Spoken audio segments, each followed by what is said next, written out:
Hi everyone, I'm Susanna with Hypnosis Haven. In this video chat, I am going to discuss something that has been weighing on my mind for quite some time.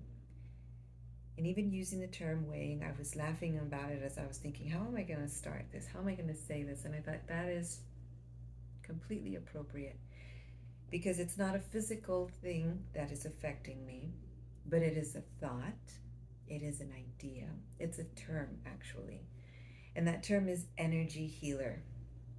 Now, I think about my target audience when I'm making my videos and who I'm going to talk to, and I have such a vast array of clients from so many different walks of life and different educational levels and socioeconomic levels and places around the country and the world, that to think of what words I'm going to use and how I'm going to phrase things and what topics I'm going to discuss, it almost impedes me from making the videos.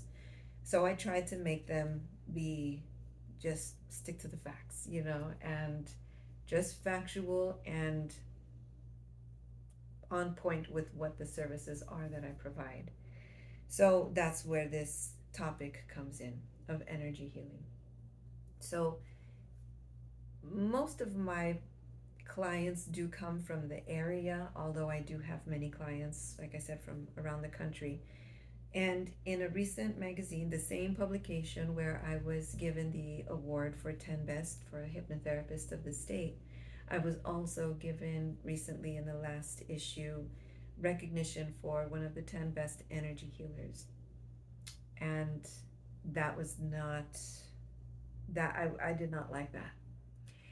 I do not want to offend anybody in this video, but I am going to very clearly state that I do not identify as an energy healer because the term, when I hear it, invokes this whole other type of setting, this whole other type of person, and it is not who I am, how I identify. And as I was thinking of how to say that and what I do and what I don't do, I also thought about how, well, thoughts are energy. I know this. And I deal in the realm of thoughts. I help my clients with the ruminating thoughts that impede their lives. I don't just help clients with those things. One of the areas of my practice where I'm seeing many more clients is in stroke recovery and helping clients with aphasia. These things have nothing to do with thoughts. That is the brain, neuroplasticity, and that is a whole other realm of it. So to be categorized as an energy healer really takes away from that part of my practice. However, there is the part of my practice and what I do that does deal with the realm of thoughts and how the things that we believe about ourselves either help us in life to succeed or they keep us from succeeding. So I do not identify as an energy healer. I would never hashtag or market myself as an energy healer. I don't go to the energy fairs that they have, these like, I don't even know what they're called because I don't look to that.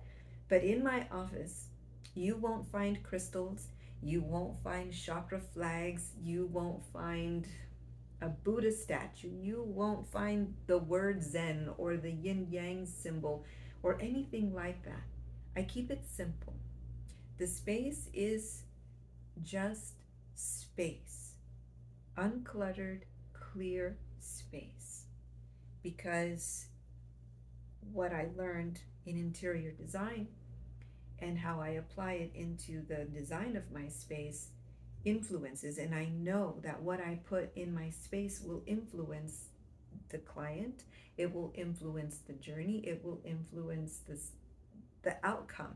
Because now if a client comes in and they're wearing a perfume that they love and I think, oh, that's pleasant, and then the next client comes in and that perfume reminds them of somebody that hurt them in their childhood or in their adolescence or at a different time in life, somebody they might have worked with, now they're upset. So even the aroma and the scent of the place is neutral because I don't want to affect the journey in any way whatsoever. So the design is taken into consideration, and it shows I'm not an energy healer. I'm an interior designer. I have very little things on the wall. That's it. And even the things that I have on the wall, I know why I have them on the wall. It's mainly so that you know I took a lot of extra courses, and I didn't just take a weekend course to become a hypnotist. I actually went to school to become a hypnotherapist, and then I took on many other specialties because I saw how this can help in so many aspects of life. So that's on the wall, yes, and that's not even all of my certificates, but enough. So I am not an energy healer by all accounts of what people identify it with. I don't go around saying, oh, love and light. I don't practice Reiki. I don't do any of that stuff. And this is actually an edited second version of this video, because in the first time I made this video, I went on about all of that. But that's not going to be published, okay? What I'm saying is simple and considerate to those people, and that's all I'm going to say about those people. I am not one of them, and I am very happy to not be. I know that there are powers, there are influences, and again, I'm taking into consideration the vast difference in my clients and the clients that I know. And this isn't like acknowledging the clients, that the people that watch my videos on YouTube, and I don't know where you are in your educational, your socioeconomic status and all of that. Thanks for watching. But I do not identify as that stuff, as one of those people. And in the same token, I do recognize that there is energy. There are energies. And when I was going to school for this, very clear, I can say that we discussed and we were told, you choose the medical route or you choose the woo-woo route. And when you go woo-woo, you can't really go back because you're discredited and people aren't really going to take you seriously. So, okay, taking that into consideration, I really wanted to go the medical route because I was fascinated medically. And then there were those who were all into the other side. In my personal life, and just from people I've met in life, I know that there are curses, there are hexes, there are spells that people cast, and there are things that people can do to push people away, to bring people, to curse them, to hurt them, to impede them. There are people that do dabble in that, and they make a whole life out of those type of activities. And there are people that don't believe in that. And I was reading in a Facebook group recently about somebody who said, when I was a kid, I heard that my family was cursed, and I don't know anything about that. Can somebody please tell me about this? Do these things exist? And a lot of people in the group said it didn't exist, it wasn't real, and some people suggested some real nonsensical things. And I wanted to speak to that, but I didn't say anything because I'm really too busy to get into Facebook comments. But I did remember that. And I thought, how do you protect yourself from something that you don't believe in? Because it exists even if you don't believe in it. And I think that's a good question for people to reflect upon for themselves, because there are things out there that do influence our lives. And I know that that can seem completely incomprehensible and impossible to many people, but it's true. I've seen it. And I'm not one of those woo-woo energy healers. I'm somebody who's seen it. I've seen it in my practice as well. And it's not that I go looking for it. It's that it's there. It's in people. It affects people. And some people are very sensitive to those things, to those realities. I mean, you guys remember the movie The Sixth Sense? Sixth Sense? So there are things out there, and there are people who can see it and sense it and experience it, and some people are more sensitive to it than others. So it's there. Still, I don't identify myself as an energy healer. I am a hypnotherapist, and I help clients with many things, specifically in the realm of thoughts and in stroke recovery, which has nothing to do with it, nothing to do with thoughts.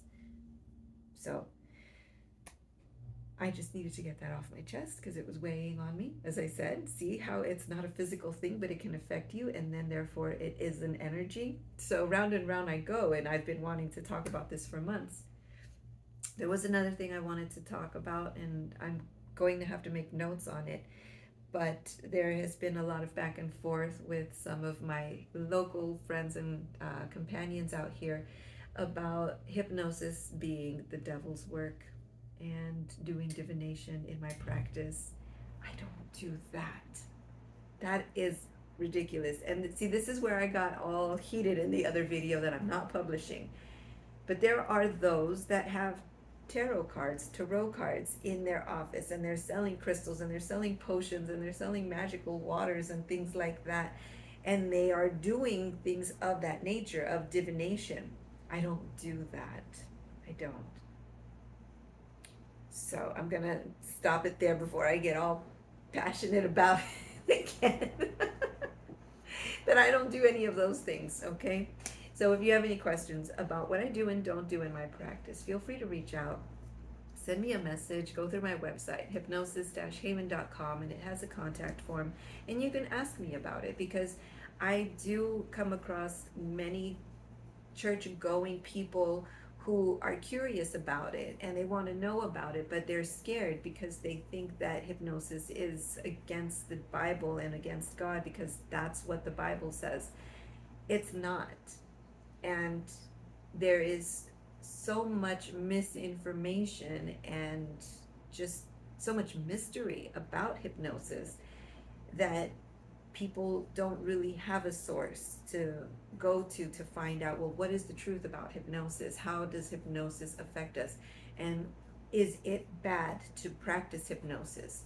And that's one of the things that every client comes to realize when they come in is, when we go into hypnosis, I'm actually waking you up from the world.